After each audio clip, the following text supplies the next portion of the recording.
નમસ્કાર મિત્રો, સ્વાગત છે તમારું અમારી YouTube ચેનલમાં। તો મિત્રો, જે વિદ્યાર્થીઓએ તાજેતરમાં ધોરણ 12 બોર્ડની પરીક્ષા પાસ કરેલ છે અને આગળ હવે તેઓએ સ્નાતક એટલે કે કોલેજમાં એડમિશન લેવું છે, તો તે વિદ્યાર્થીઓએ ગુજરાત કોમન એડમિશન સર્વિસનું જે પોર્ટલ છે તે પોર્ટલ ઉપરથી અરજી ફોર્મ ભરવાનું રહેશે। તો આ અરજી ફોર્મ છે તે આવતીકાલથી શરૂ થશે, એટલે કે 16/5/2024 થી અરજી ફોર્મ પોર્ટલ ઉપર શરૂ થઈ જશે। તો આ અરજી ફોર્મ ભરવા માટે કયા કયા ડોક્યુમેન્ટની જરૂર પડશે તેના વિશે આજના વિડીયોમાં ચર્ચા કરીશું। તો વિડીયોની શરૂઆત કરીએ તે પહેલા વિડીયો ગમે તો લાઈક અને શેર કરી દેજો, ચેનલમાં નવા હોય તો ચેનલને સબસ્ક્રાઇબ કરી દેજો।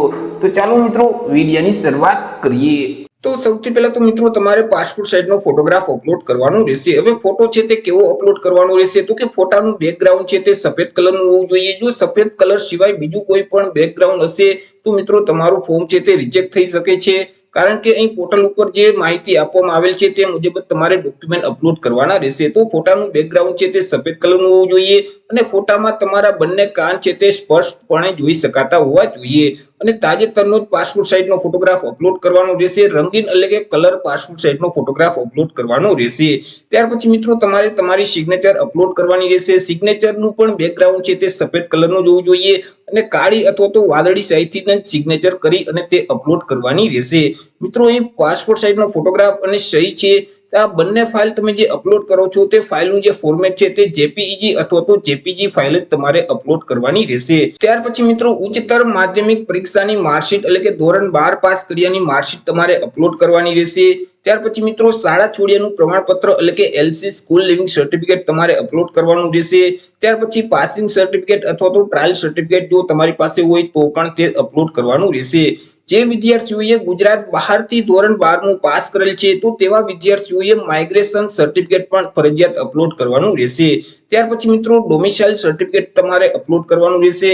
કેટેગરી સર્ટિફિકેટ એટલે કે કાસ્ટ સર્ટિફિકેટ પણ તમારે અપલોડ કરવાનું રહેશે। જાતિનો દાખલો અપલોડ કરવાનો રહેશે। જે વિદ્યાર્થી એસસી કેટેગરી અથવા તો એસટી કેટેગરી કે ઓબીસી એટલે કે એસસીબીસી કેટેગરીના વિદ્યાર્થી છે, ઈડબ્લ્યુએસ કેટેગરીના વિદ્યાર્થી છે તો તેવા વિદ્યાર્થીઓએ જાતિનો દાખલો પણ આપવાનો રહેશે। ત્યાર પછી મિત્રો, કુટુંબની વાર્ષિક આવક દર્શાવતું જે પ્રમાણપત્ર છે એટલે કે આવકનો જે દાખલો છે તે પણ તમારે અપલોડ કરવાનો રહેશે। જો ફ્રી શિપ સર્ટિફિકેટ હોય તો પણ તમારે તે અપલોડ કરી દેવાનું રહેશે। જે વિદ્યાર્થી દિવ્યાંગ છે, વિકલાંગ છે તો તેમની પાસે જે દિવ્યાંગતાનું પ્રમાણપત્ર છે તે અપલોડ કરવાનું રહેશે। ત્યાર પછી તમામ વિદ્યાર્થીઓએ પોતાના ઓળખના પુરાવા તરીકે આધાર કાર્ડ અથવા તો પાન કાર્ડ અપલોડ કરવાનું રહેશે। મિત્રો, ઓળખના પુરાવા તરીકે આધાર કાર્ડ અથવા તો પાન કાર્ડ જ માન્ય ગણાશે। ત્યાર પછી મિત્રો, ઉંમરના પુરાવા તરીકે ધોરણ 10 પાસ કર્યાની જે માર્કશીટ છે તે માર્કશીટની નકલ તમારે અપલોડ કરવાની રહેશે। ત્યાર પછી મિત્રો, જો તમારે અનુસ્નાતક લેવલમાં અરજી ફોર્મ ભરવું હોય એટલે કે ગ્રેજ્યુએશન કમ્પ્લીટ કરેલું હોય અને તમારે અનુસ્નાતકના જે કોર્સ છે તેમાં અરજી ફોર્મ ભરવું હોય તો તમે જે ગ્રેજ્યુએશન કમ્પ્લીટ કરેલ છે તેમની માર્કશીટ તમારે અપલોડ કરવાની રહેશે। તો મિત્રો, ઓનલાઈન અરજી ફોર્મ ભરતી વખતે આ તમામ ડોક્યુમેન્ટ તમારે અપલોડ કરવાના રહેશે અને ડોક્યુમેન્ટ છે તે તમારે પીડીએફ ફોર્મેટમાં અથવા તો જેપીજી ફોર્મેટમાં સ્કેન કરી અને મિત્રો તમામ ડોક્યુમેન્ટ અપલોડ કરી દેવાના રહેશે। તો મિત્રો, આ તમામ ઓરિજિનલ ડોક્યુમેન્ટને કલરમાં સ્કેન કરી અથવા તો ફોટો પાડી એક પીડીએફ ફાઇલ બનાવવાની રહેશે અને ઓનલાઈન અરજી ફોર્મ ભરતી વખતે તે પીડીએફ ફાઇલ અપલોડ કરવાની રહેશે।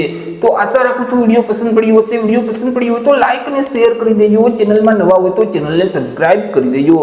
ફરી મળીશું એક નવા ટોપિક સાથે એક નવા વિડીયોમાં। ત્યાં સુધી જય હિન્દ, વંદે માતરમ।